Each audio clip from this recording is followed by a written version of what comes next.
Hello everybody.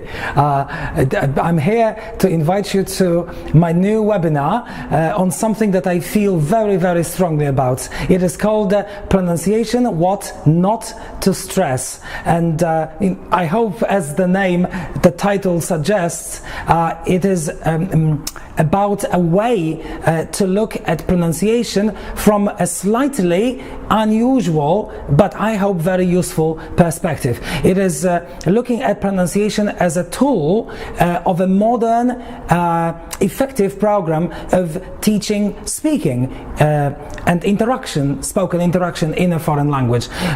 Why looking at pronunciation like that? Because in my many years experience, not doing it is neglecting something absolutely vital from the perspective of a modern user of English as a global lingua franca.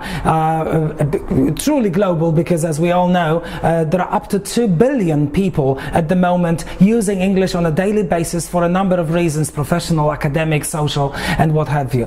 In other words, we need, and as soon as possible, to invite our learners to become part of this global community of successful users, speakers of English. How do we do that? Well, of course, we cannot ignore the most important aspect of speaking, and that is the fact that every single word has sounds. In other words, you cannot bypass pronunciation when you want to teach effective speaking. Having said that, the question does appear: which sounds, which features of pronunciation in general are going to really help learners become true members of that successful community of speakers of English as a foreign language. And this is what I'm going to look at, and I'll get down to it, so as to speak. I'll be very practical about which features to stress, which features not to stress, how to plan pronunciation within a modern program, how much time it should take, where within the lesson, how early with